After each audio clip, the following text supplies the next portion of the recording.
মুখ্যমন্ত্রী আমাকে আদেশ করেছেন, আমরা ওনাকে তখনই জানিয়েছি যে আমরা কিছু কিছু জায়গায় আমাদের অনেকে এরকম এসেছিল যারা কেবল অপারেটার্স, রিলায়েন্স, যে আমরা করে দেবো, তারপর কোনোটাই ফ্রুটফুলি কেউ আসেনি।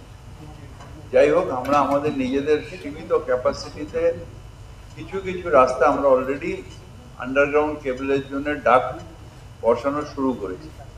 এই পুরো দায়িত্বটা আমি আমার অ্যাডভাইসার টু মেয়র পিকে দুয়ার সাহেবকে দিয়েছিলাম। সেই মতন আমাদের পাইপ আমরা কিনে বিভিন্ন রাস্তায় আমরা করেছি। পুজোর জন্য বন্ধ ছিল, আবার এই শীতকালে এই জাস্ট এর পরেই আবার রাস্তা শুরু হবে। একসাথে সারা কলকাতা করার ক্ষমতা আমার নেই, কিন্তু মেন রাস্তাগুলো আমরা আপাতত করে দিচ্ছি, তারপরে আস্তে আস্তে আমরা ফেজ ওয়াইজ বাড়িয়ে যাব। আসলে আমাদের কি হচ্ছে, মুখ্যমন্ত্রীর আদেশ অনুযায়ী আমরা ক্লাবগুলোকে যারা পুজো করেন তাদের ফ্রি হোর্ডিং ব্যানার লাগানোর পারমিশন দিয়েছি। পারমিশন মানে তাদের বলেছি করতে, কিন্তু সেটা অনেক বিজ্ঞাপন সংস্থা মিসইউজ করে তারা নিজেদের মতন করে দিয়েছে।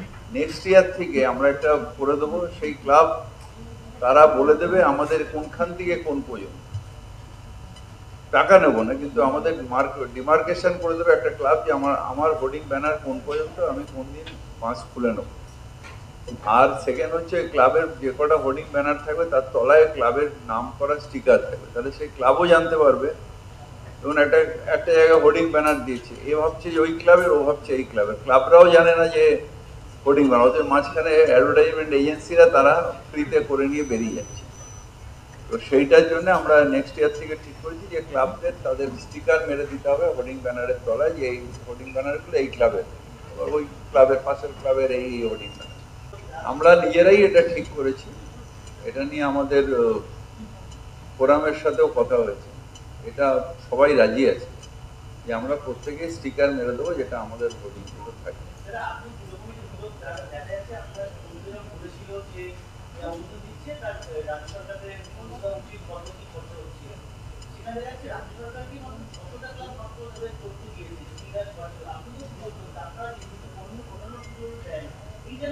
সবাই দেবে আসলে কি, খুব অর্গানাইজড ক্লাব খুব কম থাকে, যাদের কাছে অ্যাকাউন্টেন্ট থেকে থাকে। এটা পুজোর খরচা হলো, তারপরে আবার বসে সেটা হিসেব হবে, একটু হয়, কিন্তু আলটিমেটলি দিতেই হবে। তার কারণ নেক্সট ইয়ারতে আমাকে নিতে হবে আবার অনুদান, সুতরাং তার মধ্যে আমাকে জমা করতেই হবে। 3 মাস।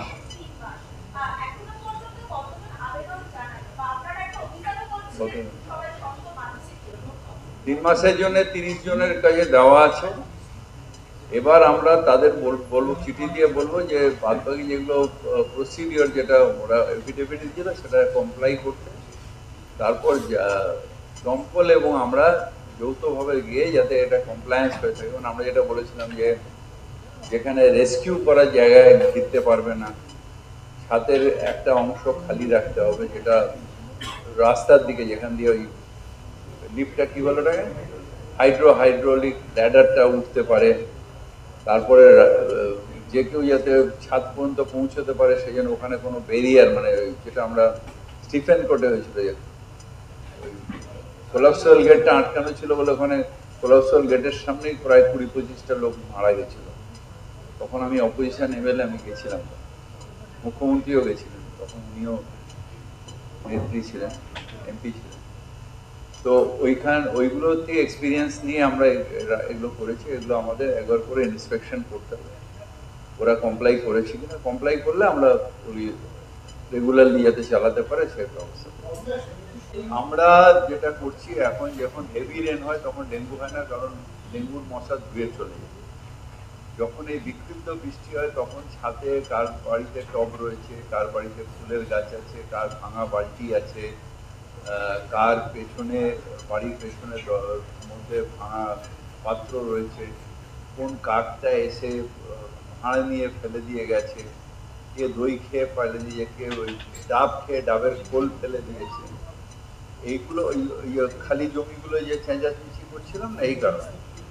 তো এই সমস্যাটা শুধু সরকারের নয়, শুধু কর্পোরেশনের নয়, এটা একটা সামাজিক সমস্যা। সবাই যতক্ষণ না সচেতন হবে ততক্ষণ নিশ্চয়ই সচেতন হয়েছে, নাহলে যা ছিল তার 10% হয়েছে। কিন্তু যেদিন আমরা সবাই 100% সচেতন হয়ে যাব, সেদিন ডেঙ্গু হবে না। সেই পার্সেন্টেজটা আমাদের করতে হবে। আমি এটা বারবার করে বলি, আপনারা যদি হেল্প নেন, যে সপ্তাহে একদিন ছাদে উঠে বাড়ির চারিপাশটা দেখুন, বিশেষ করে চিত ছাদটা নিজের দেখুন, যে কোনো কাক এসে ভাঁড় ফেলে দিয়ে যায়নি তো, বা বাড়ির পেছনে দইয়ের ভাঁড় পড়ে নেই তো, বাড়ির পেছনে পাশে যে জায়গাটা, যেটা খোলা জায়গা বা কেউ বাড়ি করেনি ফেলে রেখে দিয়েছেন, ঘেরাও থাকে অনেক সময়, তার ভেতরে কোনো প্লাস্টিকের বালতি, ভাঙা পাত্র সেগুলো পড়ে নেই তো। এগুলো যদি আমরা সবাই খেয়াল রাখতে পারি, কারণ আমার এত স্টাফ নেই যে আমাকে গিয়ে গিয়ে প্রত্যেকটা এতে করবো, তাই সবাই মিলে যদি আমরা উদ্যোগ নিই, ডেঙ্গু কিন্তু 100% ঠেকানো সম্ভব। এটা এটা এটা আমি বলতে পারবো না, কারণ এটা হেলথ ডিপার্টমেন্ট থেকে আমাদের এখনো কোনো ইয়ে জানাই। এটা হেলথ ডিপার্টমেন্ট দিক, প্রাইভেট নার্সিং হোম বলে একটা হয়েছে। আমার কাছে এমনি কোনো রিপোর্ট নেই, আপনাদের কাছে কাগজ পড়েই জানলাম। এটা আসুন, আমি তারপর ডিটেলস